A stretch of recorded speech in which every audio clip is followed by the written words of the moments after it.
আমরা এই বগুড়াকে সিটি কর্পোরেশনে উন্নীত করব।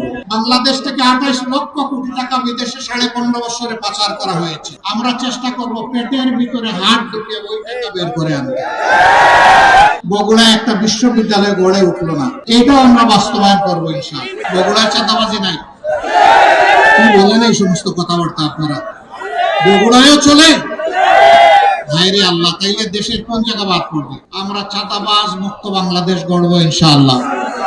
যারা এত নির্যাতিত হওয়ার পরেও নিজেদের হাত পরিচ্ছন্ন রাখতে পেরেছে, তাদের হাতেই আগামী পরিচ্ছন্ন বাংলাদেশ গড়ে উঠবে ইনশাআল্লাহ। এই বগুড়া উত্তরবঙ্গের রাজধানী খ্যাত, স্বাধীনতা সারা উত্তরবঙ্গকে যুক্ত করেছে ইনশাআল্লাহ। আল্লাহ তাআলা যদি আমাদেরকে দায়িত্ব দেন দেশ পরিচালনা, আমরা এই বগুড়াকে সিটি কর্পোরেশনে উন্নীত করব। আল্লাহ তাআলা যদি আমাদেরকে দায়িত্ব দেন, সুযোগ দেন, এই বগুড়া একসময় শিক্ষায় শিল্পে সারা উত্তরবঙ্গের জন্য একটা গুরুত্বপূর্ণ জায়গা ছিল। এটা 100 বছর নয়, এই ঐতিহ্য ছিল শত শত বছরের। বহু জায়গায় সরকারি বিশ্ববিদ্যালয় হয়েছে, আজও বগুড়ায় একটা বিশ্ববিদ্যালয় গড়ে উঠলো না। আল্লাহ যদি আমাদেরকে সেই সুযোগ দেন, এটাও আমরা বাস্তবায়ন করবো ইনশাআল্লাহ। ভবিষ্যৎ হোক নিরাপদ, বিনিয়োগ হোক বিশ্বস্ত, আর আমার পছন্দ সল্ট বে। ওয়েলকাম টু সল্ট বে। মোটা দাগের এই বিষয়গুলোর পাশাপাশি যমুনার দ্বিতীয় সেতু, এইটাও বগুড়াবাসীর দাবি, এইটা পাশের গাইবান্ধার দাবি। আমরা ইনশাআল্লাহ এটাকে যৌক্তিক বিবেচনায় নিয়ে তার পদক্ষেপ সেটাও আমরা গ্রহণ করব। এটা কোনো দয়ার দান নয়। জামাতে ইসলামী তার দলীয় তহবিল থেকে এটা করবে না। আপনাদের যে টাকা, সেই টাকা দিয়েই কিন্তু এটা বাস্তবায়ন করা হবে। বলবেন এত টাকা আমরা দিতে পারি? হ্যাঁ, দিচ্ছেন তো আপনারা। আপনাদের টাকাটা জুড়িতে রাখতেছেন, আর জুড়ির তলা না থাকার কারণে বাইরে চলে যাচ্ছে। বাংলাদেশ থেকে 28 লক্ষ কোটি টাকা বিদেশে 15.5 বছরে পাচার করা হয়েছে। আমরা চেষ্টা করব পেটের ভিতরে হাত ঢুকিয়ে ওই টাকা বের করে আনতে।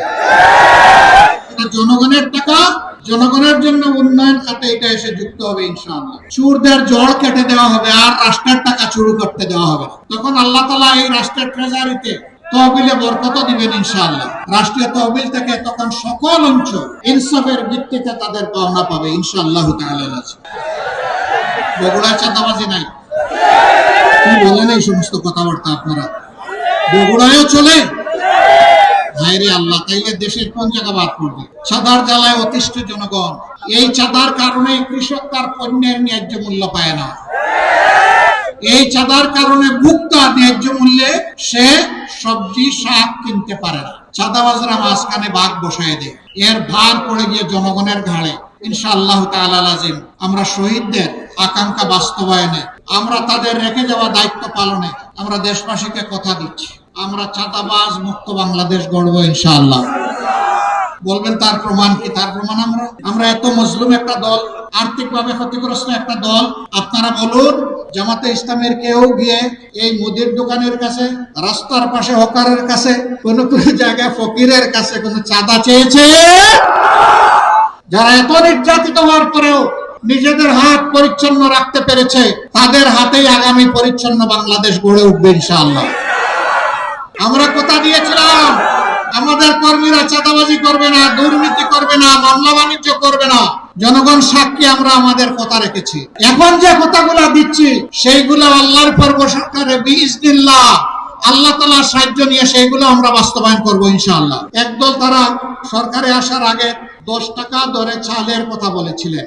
আপনারা 10 টাকা দামে কে কে এখন চাল কিনেন? একটু হাত তুলেন তো। আচ্ছা, এখন কিনলেন না। 9 সাল থেকে শুরু করে 24 সালের 4 আগস্ট পর্যন্ত 10 টাকা কেজি দরে চাল যারা কিনেছেন তারা হাত তুলেন, তাও কোনো হাত নাই। তার মানে কি? এই সমস্ত নগদ যে সমস্ত ধোঁকা দেওয়া হয়েছে অতীতে, ওরকম ধোঁকা আর বাংলাদেশের জনগণ দেখতে চায়।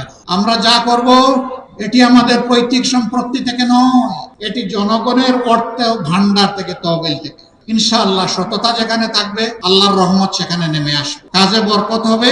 আমরা একটা সম্মানিত জাতি হিসেবে বুক উঁচা করে দাঁড়াতে পারবো।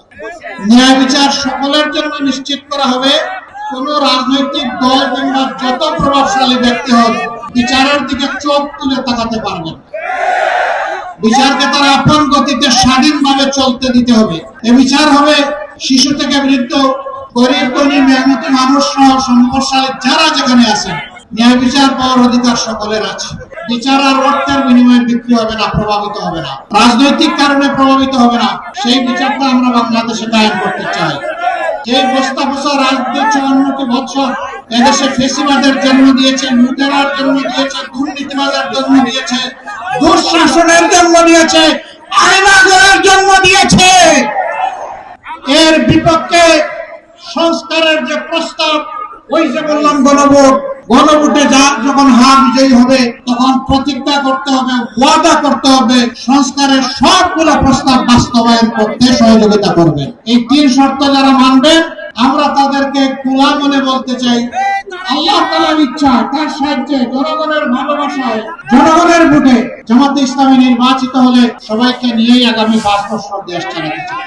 আমরা বিভক্তির বাংলাদেশ চাই না, আমরা ঐক্যের বাংলাদেশ চাই।